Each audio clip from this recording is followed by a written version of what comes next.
कल की कथा में सुने भगवान कह रहे हैं एक विशेष बात कि भूतानि यान्ति भूतेज्या, जो भूत की पूजा करते हैं, भूत प्रेत की पूजा जो करते हैं, वे भूत योनि को ही प्राप्त करते हैं। तामस स्वभाव वाले मनुष्य ऐसा करते हैं और उसमें सकाम भाव रहता है। भूत प्रेत की पूजा करने वाले एक तो तामस स्वभाव के होते हैं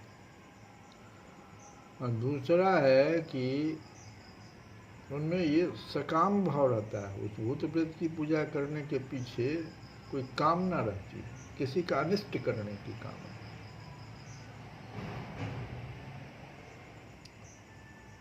और पूजन में भी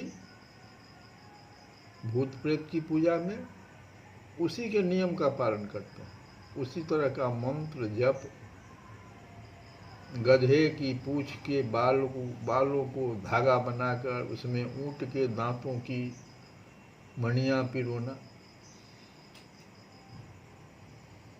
रात्रि में श्मशान में जाकर और मुर्दे पर बैठकर भूत प्रेत के मंत्रों से जपना, मांस मदिरा आदि महान और पवित्र चीजों से भूत प्रेतों का पूजन करना आदि।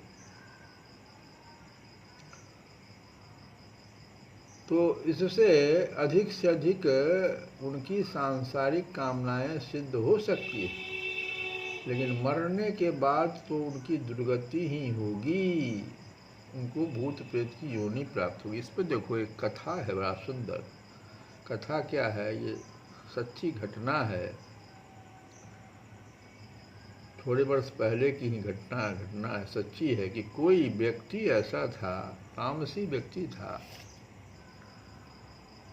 और उसको कर्ण पिशाचिनी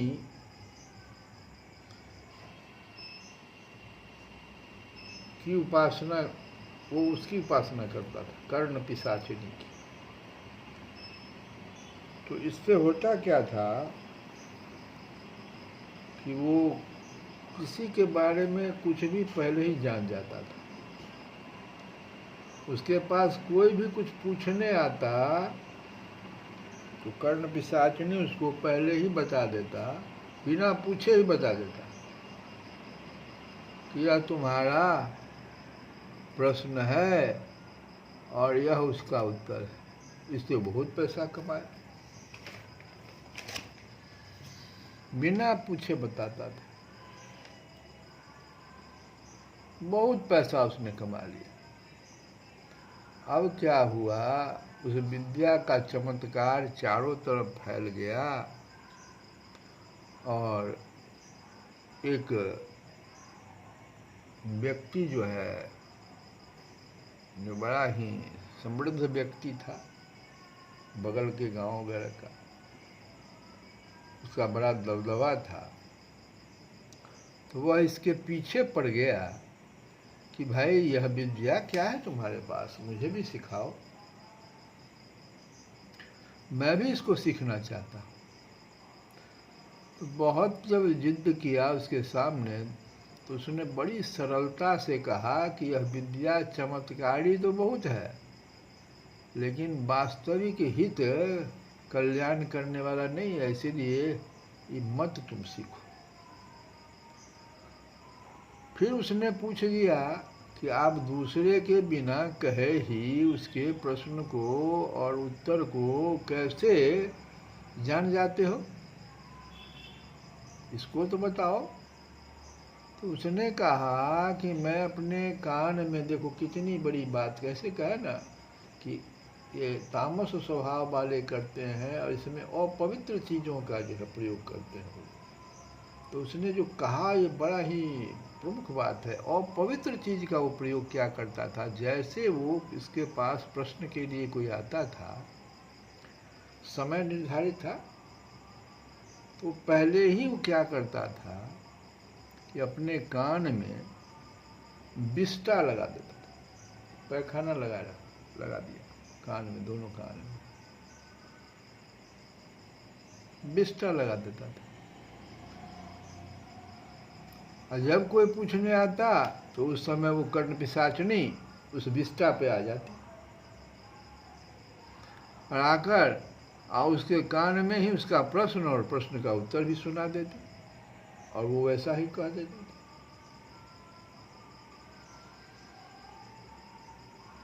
तब फिर उससे उस व्यक्ति ने पूछा कि जब इतनी बात है तो तुम अपने बारे में भी तो पूछते होगे। कहाँ पूछे तो है, एक ही बताओ, तुमने कभी पूछा कि तुम्हारा मरना कैसे होगा?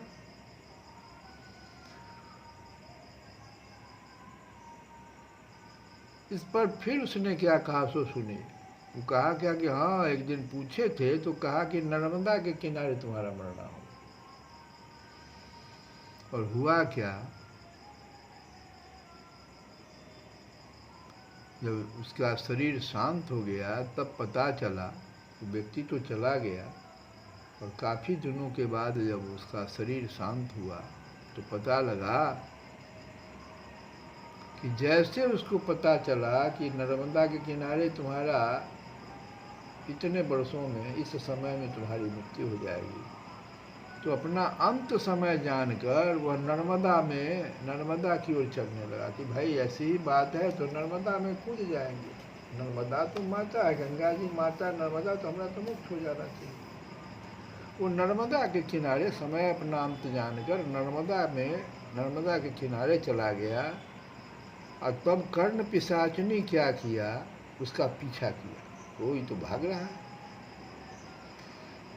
और जब नर्मदा के किनारे जाने लगा, नर्मदा में उतरने के लिए, उससे पहले ही कर्ण पिशाचिनी जो है सुकड़ी बन गया, इसके पीछे पीछे वो लग गया था और सुकड़ी बन गया, नर्मदा में प्रवेश भी नहीं करने दिया। और सुकड़ी बनकर उसको नर्मदा के प्रवेश करने से पहले ही उसको मार दिया। पहले तो देख करके, सुकड़ी को देख करके भागा, नर्मदा की तरफ भागा, लेकिन वो कर्ण पिशाच ने उसको नर्मदा में जाने से पहले ही किनारे पर मार दिया। घुसने नहीं दिया नर्मदा, क्योंकि उसको तो अपने पास ले जाना था, भूत प्रेत बनाना था, भूत पिशाच बनाना था। सब दिन तुमने जब मेरा अथी किया, पूजा किया, तो वो तो पिशाच बनना, तुम नर्मदा में कैसे चले जाओ? अगर वह नर्मदा में मरता तो उसकी सदगति हो जाती, परंतु कर्ण पिशाचिनी ने उसकी सदगति नहीं होने दी और उसको नर्मदा के किनारे पर ही मारकर अपने साथ ले। इसलिए भगवान कहते हैं कि देवता पितर आदि की उपासना स्वरूप से त्याज्य नहीं है, परंतु भूत प्रेत पिशाच आदि की उपासना स्वरूप से ही त्याज्य है। कारण कि देवताओं में भगवत भाव और निष्काम भाव हो तो उनकी उपासना भी कल्याण करने वाली, परंतु भूत प्रेत आदि की उपासना करने वाले की कभी सद्गति होती ही नहीं, दुर्गति ही होती है। इस बात को ठीक से समझ जा। अब क्या है कि कभी कभी पारमार्थिक साधक भूत प्रेतों के उद्धार के लिए उनका श्राद्ध तर्पण कर सकते हैं। पारमार्थिक कारण कौन? भूत प्रेतों को अपना इष्ट मानकर उनकी उपासना करना ही पतन का कारण है। तो उनके उद्धार के लिए आप श्राद्ध तर्पण करना अर्थात उनको पिंड जल देना कोई दोष की बात नहीं है।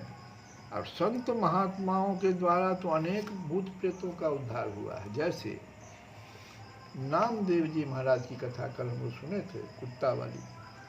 और एक दिन इन्हीं नामदेव जी महाराज को क्या हो गया,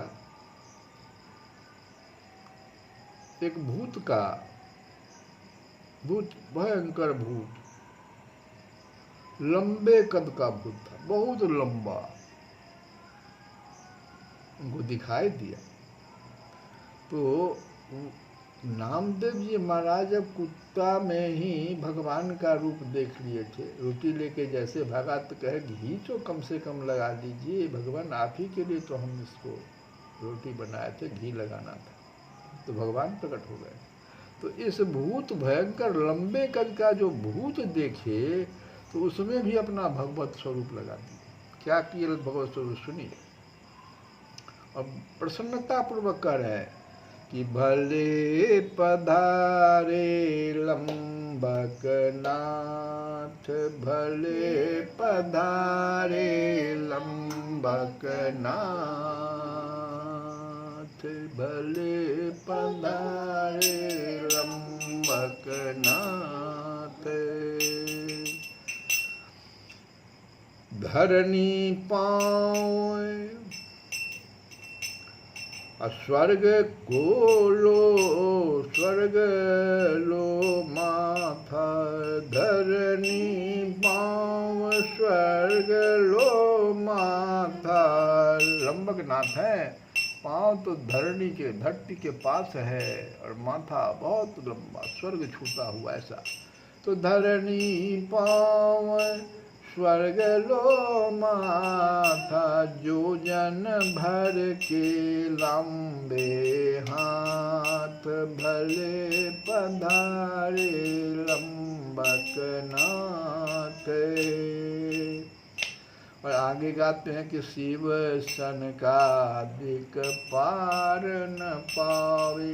उस लंबक नाथ को अब देखिए भगवान का स्वरूप समझ के कहते हैं कि शिव सन का दिक पार न पावे, शिव सन का दिक पार न पावे। अनगिन साज सजाए साथ, अनगिन साज सजाए साथ, नामदेव के तुम ही स्वामी, नामदेव के तुम ही स्वामी। तो की जय मोह को आज सनाथ, की जय मोह नाथ। और क्या हुआ, उस प्रेत का उद्धार हो गया और वहाँ पर भगवान प्रकट हो गए, क्योंकि वो भगवान समझ के, भगवत भाव समझ के ऐसा कर रहे थे। तो प्रेत का तो उद्धार हो ही गया, लंबकनाथ का, और वहाँ भगवान नामदेव जी के सामने प्रकट हुए। तो संत महात्मा के द्वारा अनेक भूत प्रेतों का उद्धार हुआ है। श्री कृष्ण गोविंद हरे मुरारे नाथ।